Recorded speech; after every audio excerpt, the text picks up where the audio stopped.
அனைவருக்கும் ஆனந்தமான இறைவணக்கம். ஆன்மீக சிவ சொந்தங்களே, மகாலட்சுமி தாய் அதிர்ஷ்டத்தின் தேவதை.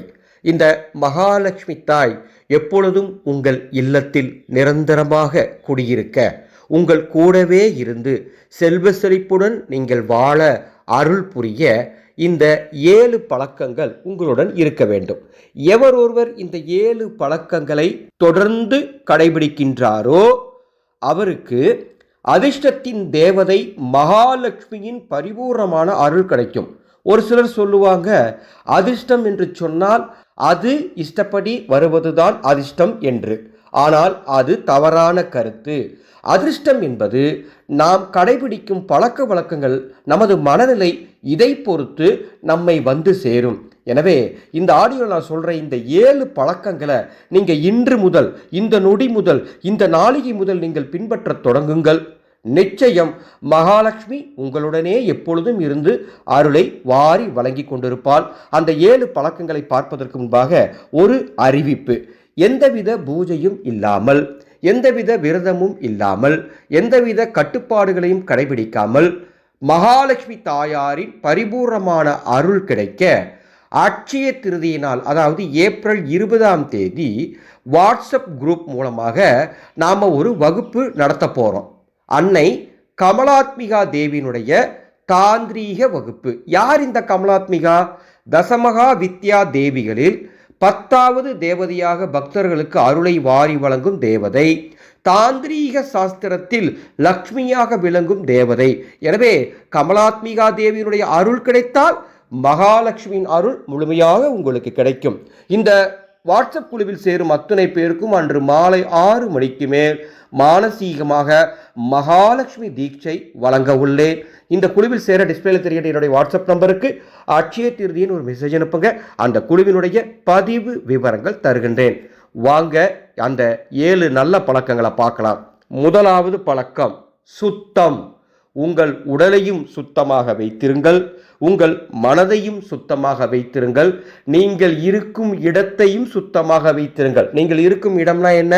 உங்கள் வீடு, நீங்கள் பணிபுரிகிற அலுவலகம், நீங்கள் வேலை செய்யக்கூடிய இடம், எந்த இடமா இருந்தாலும் சரி, நீங்கள் எங்கே இருக்கீங்களோ அந்த இடத்த உங்களால் முடிந்த அளவுக்கு நீங்கள் சுத்தமாக வச்சிருக்கிற பழக்கத்துக்கு வந்தீங்கன்னா அம்மா மகாலட்சுமியோட அருள் உங்களுக்கு முழுமையாக கிடைக்கும்.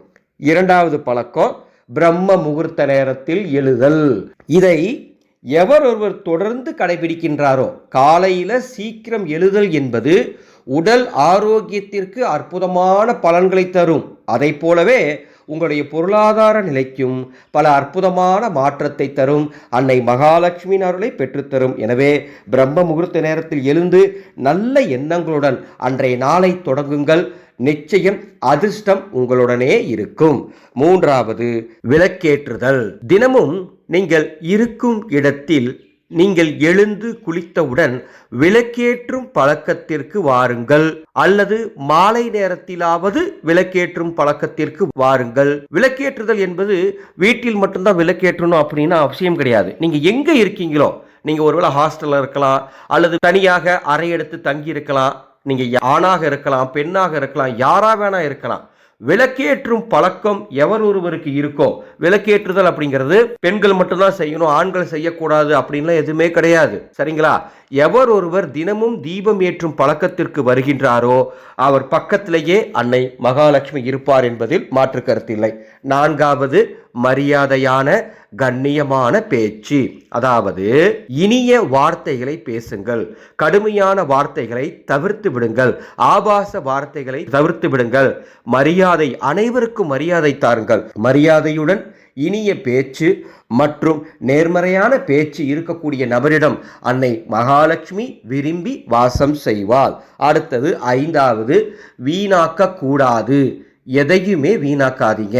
நீங்க உழைத்த பணம் மற்றும் உணவு, வேறு எந்த பொருளாயிருந்தாலும் அதை வீணாக்க கூடாது. உங்க கண் முன்னாடி ஒரு பொருள் வீணாகிறத நீங்க கண்டா கூட அதை உடனே அந்த இடத்த சரி பண்ண முயற்சி பண்ணணும். ஒரு உதாரணத்துக்கு, நீங்க சாலையோரம் போயிட்டு இருக்கீங்க, அங்க ஒரு வீட்டுக்கு முன்னால பைப்ல தண்ணி உழுதுட்டு இருக்கு அப்படின்னா, வீணா போயிட்டு இருக்கு அப்படின்னா உடனே அந்த வீட்டில் இருக்கவங்ககிட்ட சொல்லி அதை என்னன்னு பார்க்க சொல்லணும். இப்படி உங்களால முடிந்த அளவுக்கு எதையும் வீணாக்காமல் இருக்கும் பழக்கத்துக்கு வந்தீங்கன்னா அன்னை மகாலட்சுமி அருளை வாரி வழங்குவாள். ஆறாவது, நன்றி உணர்வு. உங்களுக்கு கிடைக்கும் அனைத்திற்கும் நன்றி சொல்லுங்கள். இது போதும் என்ற எண்ண ஓட்டத்திற்கு வாருங்கள். உங்களுக்கு நடக்கும் அனைத்திற்கும், உங்களுக்கு கிடைக்கும் அனைத்திற்கும் நன்றி சொல்லும் பழக்கம் உங்களுக்கு வந்துவிட்டால் மகாலட்சுமி உங்களை விட்டு எங்கும் செல்ல மாட்டாள்.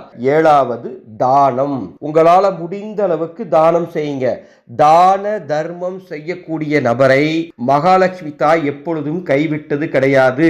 உங்களால் முடிந்த அளவுக்கு ஏழைகளுக்கு உதவி பண்ணுங்க, அன்னதானம் பண்ணுங்க. தினமும் ஒருத்தருக்காவது அன்னதானம் பண்ணுங்க. அல்லது முடிஞ்ச அளவுக்கு மாசத்துல எப்போ உங்களால் அன்னதானம் பண்ண முடியுமோ அன்னதானம் பண்ணுங்க. நிச்சயம் அன்னை மகாலட்சுமி உங்களை விட்டு விலகி போக மாட்டாள். ஆக இந்த 7 பழக்கங்களையும் எவர் ஒருவர் தொடர்ந்து கடைபிடிக்கின்றாரோ அதிர்ஷ்டத்தின் தேவதை உங்களுடனே எப்பொழுதும் நிரந்தரமாக இருப்பால். செல்வ செழிப்புடன் நீங்கள் வாழலாம். இந்த அற்புதமான தகவலை உங்களுக்கு தெரிந்த அத்துணை பேருக்கும் பகிர்ந்து கொள்ள வேண்டும் என்று அன்போடு கேட்டுக்கொள்கின்றேன். அன்பு சொந்தங்களே, நமது ஆனந்த ஒளி அறக்கட்டளை அன்னசேவா என்ற ஒரு குழுவை நடத்திட்டு இருக்கோம். அந்த அன்னசேவா குழுவில் உங்களை போன்ற தாயுலம் போன்ற சொந்தங்கள் பலர் சேர்ந்திருக்காங்க. அவர்களின் உதவியோடு ஒவ்வொரு நாளும் எங்களால் முடிந்த அளவுக்கு அன்னதானங்களை மிக சிறப்பாக செய்து கொண்டிருக்கின்றோம். இந்த ஆடியோ கேட்டுட்டு இருக்க நீங்க இந்த அன்னசேவா குழுவில் சேர முயற்சி பண்ணுங்க.